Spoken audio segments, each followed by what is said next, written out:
सुप्रभात, राधे राधे, नमस्कार। चलिए, असफल होना बुरी बात नहीं है, लेकिन असफल होने के बाद प्रयास ना करना बुरी बात है। हमें तब तक प्रयास करते रहना चाहिए जब तक कि सफलता नहीं मिल जाती। वही बात है कि असफलता ये तय नहीं करती कि आपको जो है आगे सफलता नहीं मिलेगी, और एक सफलता ये तय नहीं करती कि आप जो है ज़िंदगी में कभी असफल नहीं हो सकते। अगर सफलता है तो असफलता भी आएगी, और असफलता है तो सफलता भी आएगी। जैसे सुख और दुख का क्रम है, ऐसे ही सफलता और असफलता का क्रम है। हर चीज़ का क्रम है, लगे रहें, आपको सफलता जो है जरूर मिलेगी। पहला क्वेश्चन क्या है?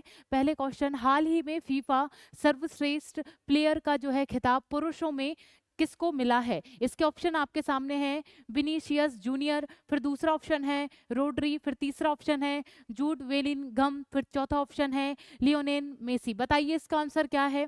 चलिए, इसका जो आंसर है वो है विनीशियस जूनियर जो है, इनको फीफा सर्वश्रेष्ठ प्लेयर ऑफ द जो है वो प्लेयर का जो है बेस्ट प्लेयर का अवार्ड जो है इनको मिला है। ये कहाँ से? ब्राज़ील से संबंधित है। ये कहाँ के हैं भाई? ब्राज़ील, लिख लीजिएगा, ब्राज़ील से ये संबंधित है। और दूसरा स्थान इसी खिताब में जो है, दूसरा स्थान किसको प्राप्त है? रोड्री। किसको? रोड्री। ये कहाँ के हैं? स्पेन के। कहाँ के? स्पेन के। इसको भी लिख लीजिएगा, ये स्पेन से संबंधित है। और ये जो तीसरा स्थान प्राप्त है वो किसको प्राप्त है? Jude Bellingham. क्या नाम है? जूड बेलिंगम को जो है तीसरा स्थान इसमें प्राप्त हुआ है। तो सर्वश्रेष्ठ खिलाड़ी का नाम क्या है? हम क्वेश्चन का आंसर देखें तो उसका नाम है विलियम्स जूनियर। आगे देखेंगे, देखिए इसके विजेता हम पढ़ लिए हैं, और इनको कितने अंक प्राप्त हुए हैं? 48 अंकों से जो है इन्होंने प्रथम स्थान प्राप्त किया है। और दूसरा स्थान जो है रोड्री ने वो 43 अंक से प्राप्त किया है, और 37 अंक प्राप्त करके जो है इन्होंने तीसरा स्थान प्राप्त किया है। 2024 में जो है ये अवार्ड, ये 17 दिसंबर को ये कतर में जो है ये खिताब फीफा का जो है ये दिया गया था। ये आयोजन भी कतर में स्थापित हुआ था, ये आयोजन किया गया था। आगे देखेंगे, दूसरा क्वेश्चन है इसी से संबंधित, वो पुरुषों का था, ये महिलाओं का है। तो हाल ही में फीफा सर्वश्रेष्ठ प्लेयर का खिताब, महिलाओं का खिताब किसने जीता है? और इसका जो आंसर है वो है एताना वॉन मार्टी। क्या नाम है? एताना वॉन मार्टी जो है, इन्होंने महिलाओं का फीफा सर्वश्रेष्ठ जो है खिताब इन्होंने जीता है। ये कहाँ की हैं? ये स्पेन की हैं। कहाँ की? स्पेन से ये जो है संबंधित हैं। और दूसरा स्थान इसी में महिलाओं के में दूसरा स्थान किसने जीता है? बारवा वंडा जो है, इन्होंने दूसरा स्थान जीता है। और तीसरा स्थान जो है जिनने हासिल किया है उनका नाम क्या है? कैरोलिन ग्राहम हैंसन जो है, इन्होंने तीसरा स्थान इसमें प्राप्त किया है। आगे बढ़ेंगे, देखिए फीफा की, जब हम फीफा की बात कर रहे हैं तो फीफा की जो स्थापना हुई थी वो 21 मई 1904 में इसकी स्थापना की गई थी। पेरिस फ्रांस में इसका मुख्यालय है। इसका मुख्यालय बदल लीजिए, ये स्विट्जरलैंड में इसका मुख्यालय है, ठीक है। ज्यूरिख स्विट्जरलैंड में इसका मुख्यालय है, इसको आप लिख लीजिएगा। जो इसके अध्यक्ष हैं उनका नाम क्या है? ज्ञानी इन्फ्रेंटिनो जो है इसके अध्यक्ष हैं। विजेता देखिए हम पढ़ चुके हैं, इसमें दूसरा स्थान ये भी हम पढ़ चुके हैं। अब देखिए फीफा ये 2022 में स्टार्ट हुआ था, स्टार्ट नहीं सॉरी, इससे पहले 2024 से जो है 2022 में, 2024 के पहले 2022 में ये आयोजन हुआ था। फिर अब होगा 2026 में, जिसकी आयोजन जो है वो कंट्री कौन कौन सी हैं? यूएसए, मैक्सिको और कनाडा। और 2030 में होगा, 2034 में होगा। और सबसे 2027 में पहली बार फीफा वर्ल्ड कप का जो है, महिलाओं का फीफा वर्ल्ड कप जो आयोजित करने वाली है वो ब्राजील, वो कब होगा? 2027 में, इसको याद रखें। और ये जो है मैं आपको पढ़ा चुकी हूँ, ये जो है आपको पता होगा। चलिए आगे बढ़ेंगे। तीसरा क्वेश्चन है, 34वां व्यास सम्मान 2024 से किसे सम्मानित किया गया है? और इसका आंसर क्या है? सूर्यबाला। क्या है? सूर्यबाला जो है उनको 34वां व्यास सम्मान जो है उनको प्राप्त हो गया है। और ये 2024 की बात हो गई, 2024 की। अब 2023 में जो है किसको प्राप्त हुआ था? वो प्राप्त हुआ था वो पुष्पा भारती। ये जो तीसरा ऑप्शन है उनको जो है 2023 का, या हम ऐसे बात करें कि 33वां व्यास सम्मान जो है 2023 में किसको प्राप्त हुआ था? वो पुष्पा भारती को प्राप्त हुआ था। और 2024 का जो है सूर्य बाला जी को ये पुरस्कार प्राप्त है। देखिए ज्ञानपीठ पुरस्कार 2024 के लिए जो है दोनों नामित हैं। क्या? ज्ञानपीठ पुरस्कार, ज्ञानपीठ पुरस्कार लिख लीजिएगा, ठीक है। तो ये गुलजार और जो है राम भद्राचार्य जी को 2024 का ज्ञानपीठ पुरस्कार से जो है सम्मानित किया जाएगा। आगे बढ़ेंगे, लेखिका सूर्यबाला को उनके उपन्यास कौन देश की वाणी वेणु की डायरी के लिए 34वां व्यास जो है सम्मान 2024 का उनको प्राप्त हुआ है। उपन्यास 2018 में प्रकाशित हुआ था और इससे अमेरिका में रहने वाले भारतीय युवाओं को सांस्कृतिक संघर्ष और पहचान से जुड़ी समस्याओं को जो है उजागर इसमें किया गया था। देखिए इसकी स्थापना कब हुई थी? ये व्यास सम्मान जो है इसकी स्थापना 1999 में इसकी स्थापना हुई थी। के बिरला जो है इसके फाउंडेशन के जो है संस्थापक हैं और पुरस्कार जो है इसमें 4 लाख की राशि दी जाती है, नगद राशि इसमें प्रदान की जाती है और एक प्रशस्ति पत्र भी प्रदान किया जाता है और इसमें स्मृति चिन्ह भी इसमें व्यास सम्मान में इनको प्रदान किया जाता है। चलिए चौथा क्वेश्चन है, हाल ही में ये रिपीटेड क्वेश्चन है, इसका आंसर जो है आप सभी कमेंट बॉक्स में दें। कमेंट बॉक्स में जो जो आंसर करते हैं उनके लिए बहुत बहुत जो है धन्यवाद और जो है शुभकामनाएं। जो लोग आप सीरियस होके पढ़ रहे हैं और आप जो आंसर देते हैं, और जो लोग भी इन लोगों से अगर प्रेरित होके आंसर देंगे तो मुझे अच्छा लगेगा, क्योंकि जब कोई व्यक्ति पढ़ाता है और उसका आंसर कोई व्यक्ति देता है, रिस्पॉन्स देता है तो अच्छा लगता है। तो आप इसका जो है आंसर कमेंट बॉक्स में देंगे। हाल ही में सैयद मुश्ताक अली ट्रॉफी 2024 का खिताब किस टीम ने जीता है?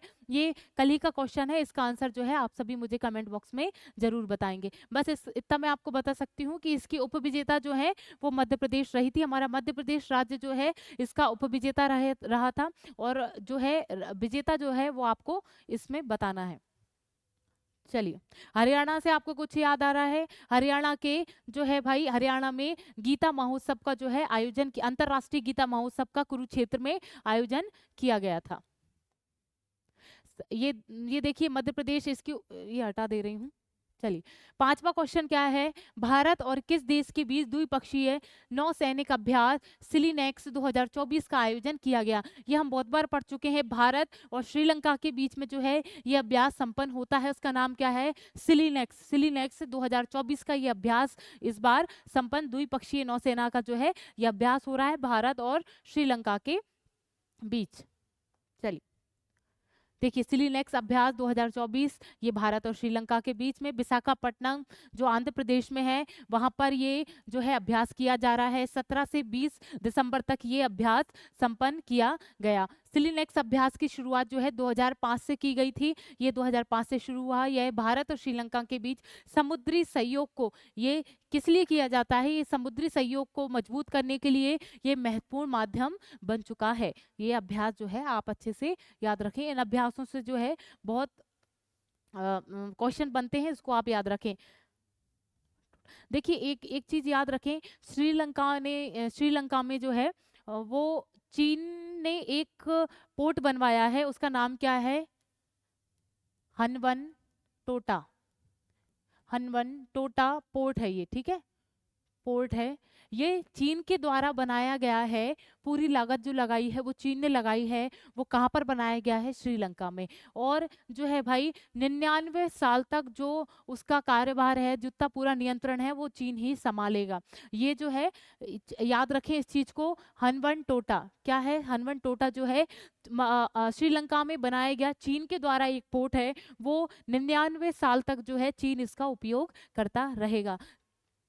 आगे देखेंगे।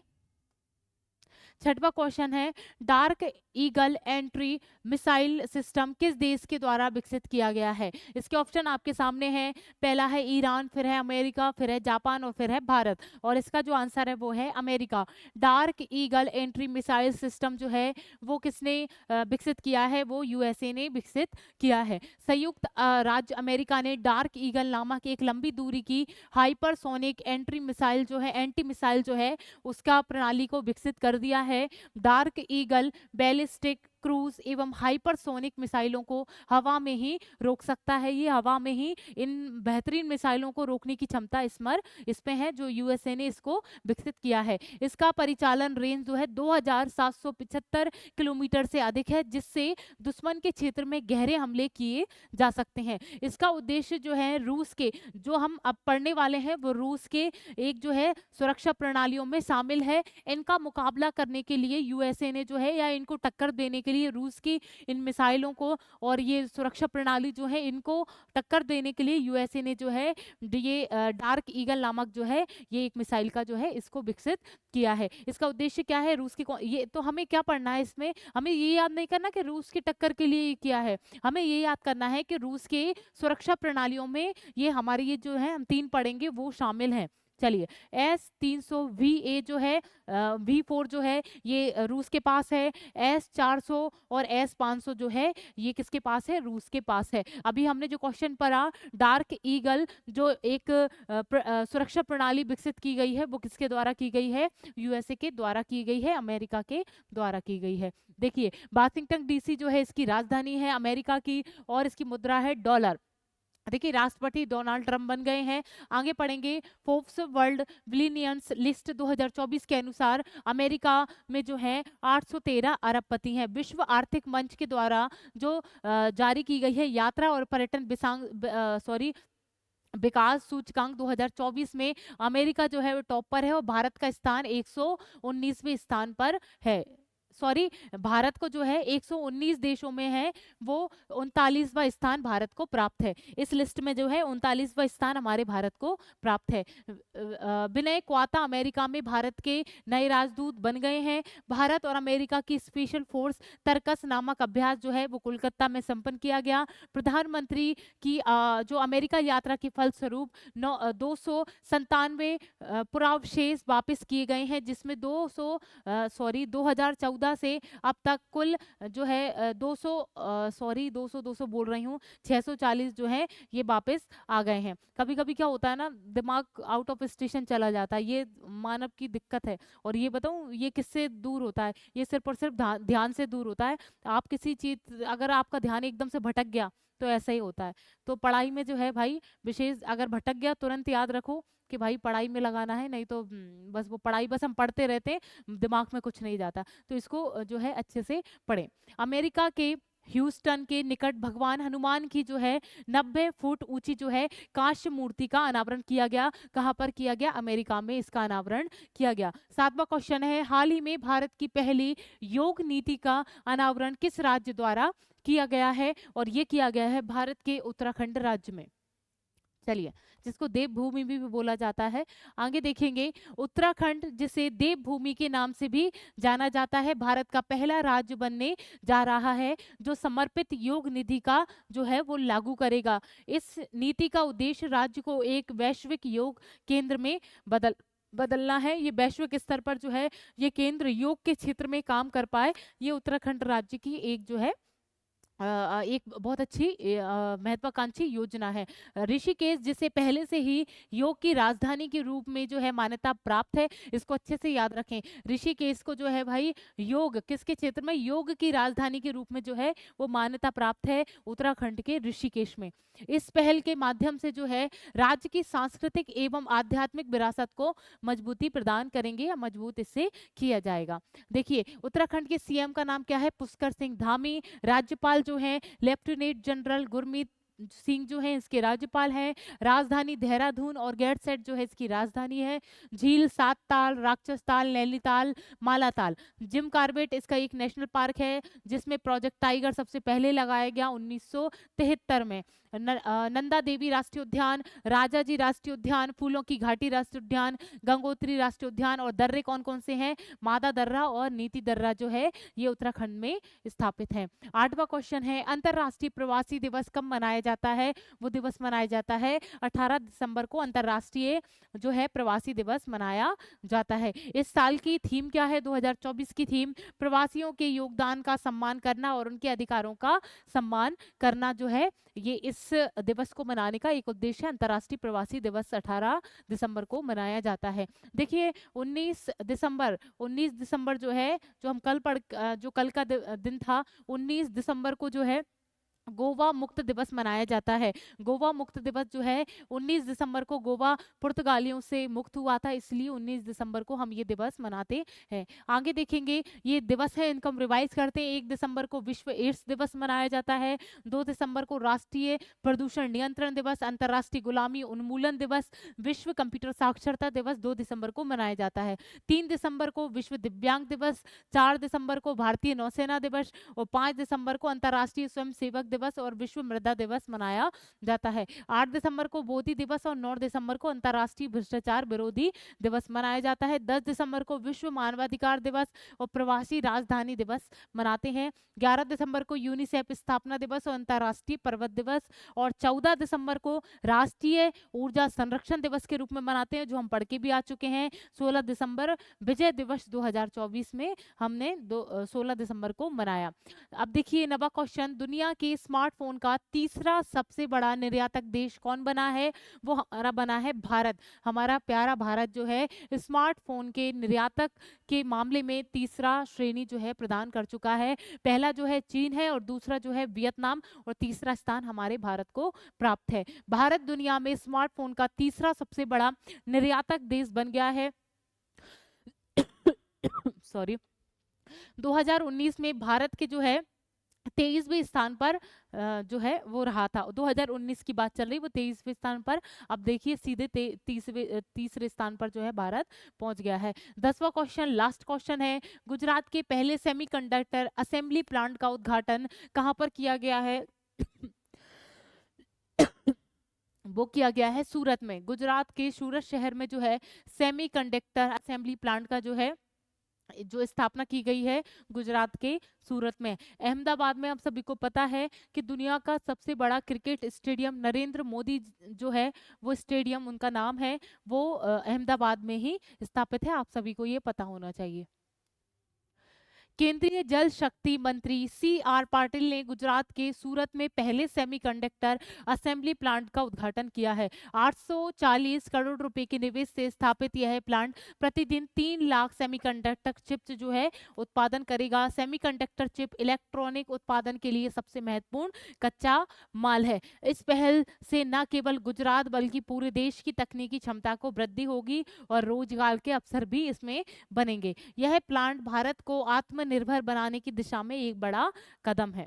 चलिए ये 10 क्वेश्चन हो गए हैं। आप सभी कमेंट बॉक्स में जरूर आंसर दें जो मैंने आपसे पूछा है। कल मिलते हैं। राधे राधे।